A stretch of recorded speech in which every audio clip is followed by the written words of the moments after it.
Grabe naman itong balita ng GME.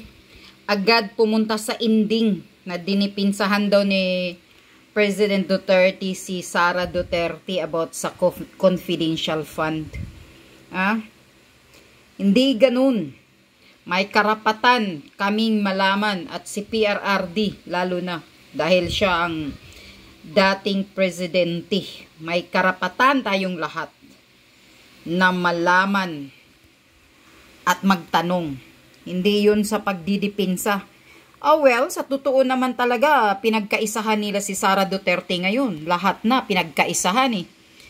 At alam naman ng lahat kung sino ang kalaban ni Sara ngayon. Itong si Tambaloslos na ambisyoso na gusto daw maging presidente. Noon pa daw yun, ambisyon niya. Sabi ni PRRD.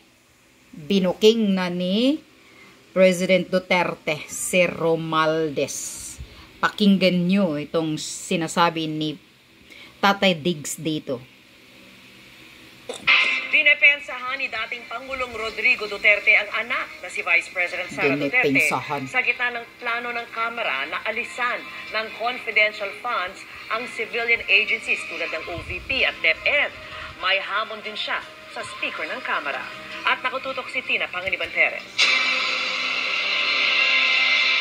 Naghamon ng liquidation si dating Pangulong Rodrigo Duterte para magkaalaman na anya. Kongreso raw ang pinakabulok na institusyon dahil sa wala umanong limit na paggamit ng pork barrel funds. Sabay banggit kay House Speaker Martin Romualdez. Ayon kay Duterte, binubusog umano ni Romualdez sa mga kongresista. Dapat daw tayo mag-audit dahil tatakbo raw ang speaker niya sa lahat, Pangulo. Pati Office of the President. Grabe Binuking. Mamaya papakita natin yung parte ng speech niya na talagang sinabi ni Romualdez sa kanya, may plano maging Pangulo yan si Romualdez. Binusog, binubusog. At alam nyo, ito walang biro ito. Yan po talaga ang kalagayan sa Kamara. Pagbali-baliktarin nyo na, ang pinakakurap na ahensya ng gobyernong ito, walang iba o hindi yung mga congressman. Ang daling busisiin ng bawat ahensya ng gobyerno. Pero ang Kamara ni isang tao, wala kang nakitang naglabas ng kanilang audit. Saan ginamit ang pera? May nakita kang congressman na naglabas ng kanilang audit at sinabi, eto napunta ang pera. Kaya nga. Wala.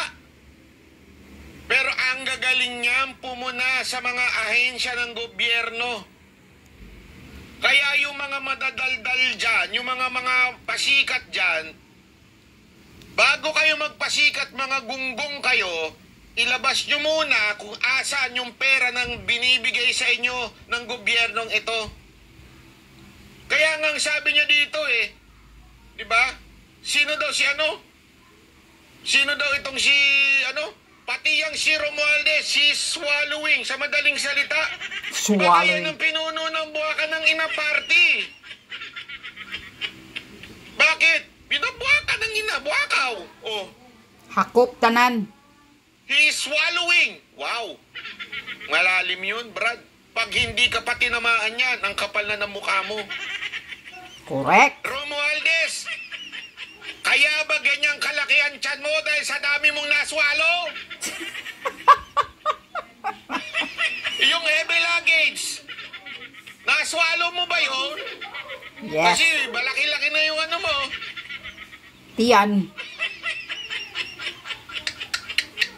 Ayon kay Duterte, binubusog umano ni Romualdez sa mga kongresista. Dapat daw tayo mag-audit dahil tatakbo raw ang speaker sa pagkapangulo. Nako! Pati Office of the President, tinanong ng dating Pangulo kung magkano ang nagagasta. Kasunod ng mga banat na yan, ang pagdepensa naman ng dating Pangulo sa kanyang anak, kaugnay ng confidential funds ng Office of the Vice President.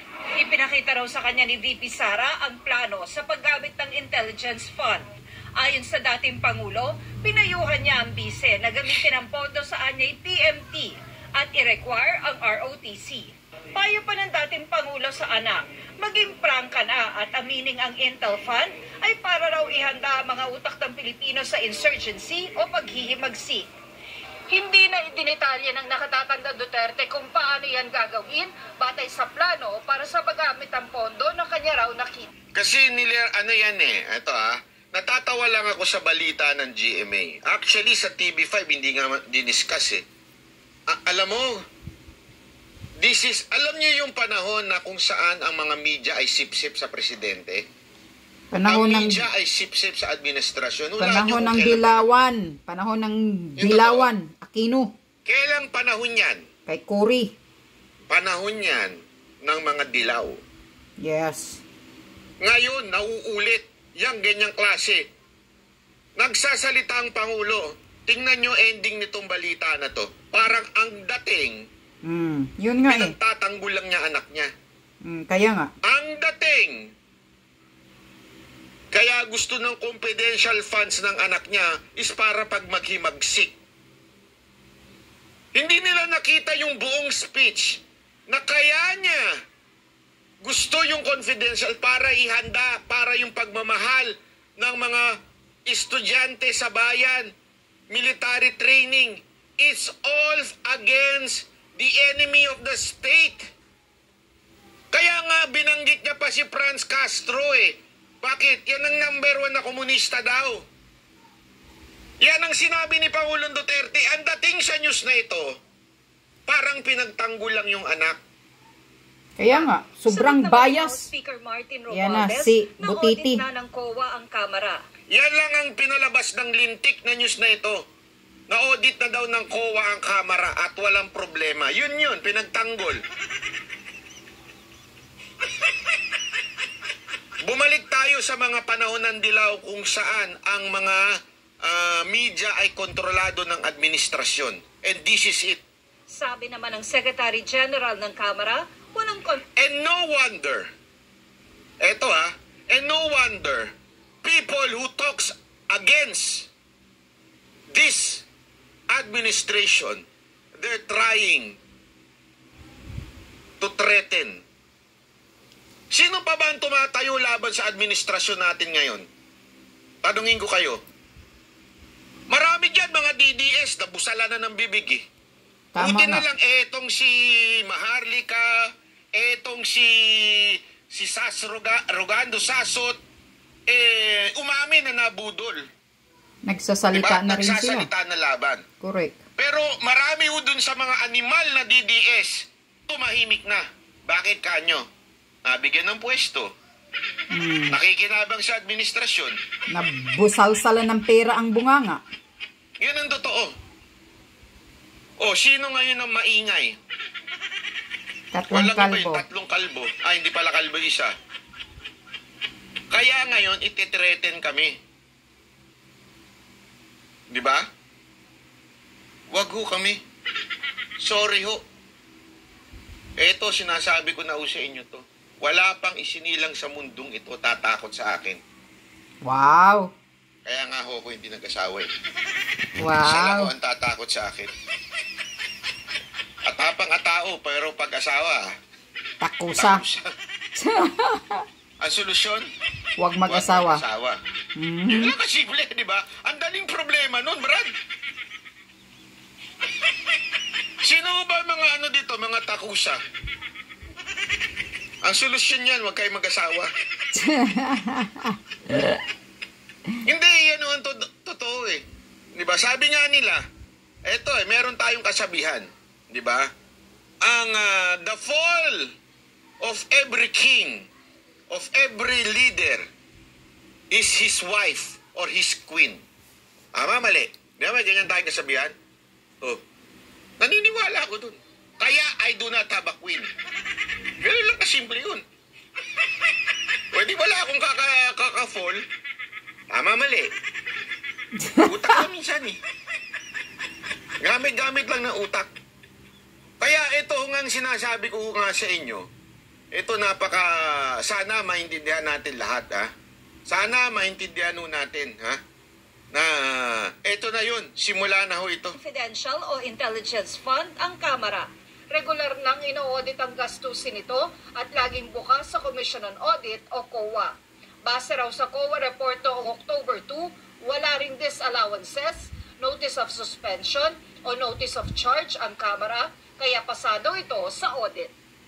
Para sa GMA Integrated News, Tina Panganiban Perez, Eto ha, pakinggan nyo ho yung speech. Napakaganda at hihimayin natin. Ipapaliwanag ko sa inyo yung mga talagang malalim na kasabihan na ni Pangulong Duterte. Napakalupit ho. Pasok! Alam mo, pag mag-liquidate ka, ano yung masking? Mag-liquidation tayo and you will find out what is the most rotten institution dito. You will find out its Congress. Walang limit ang ano nila dyan. Yung pork barrel, pati yan si Romualdez. He's wallowing. Alam mo kasi, ayaw ko kung bakit, inaano niya si Inday.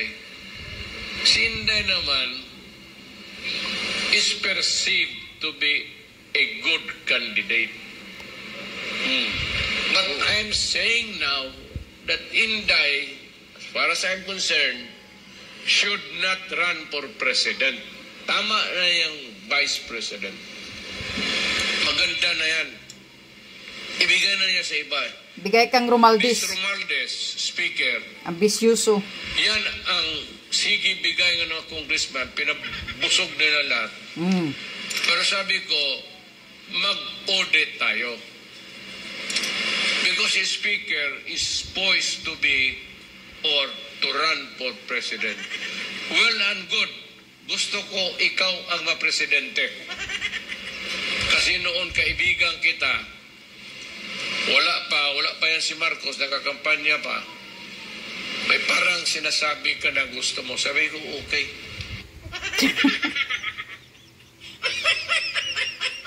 Dito, literal, nilaglag. Diba? Nilaglag ni Pangulong Duterte etong si Romualdez. Na noon pa lang daw, sumisip-sip na yan at gusto niya maging presidente.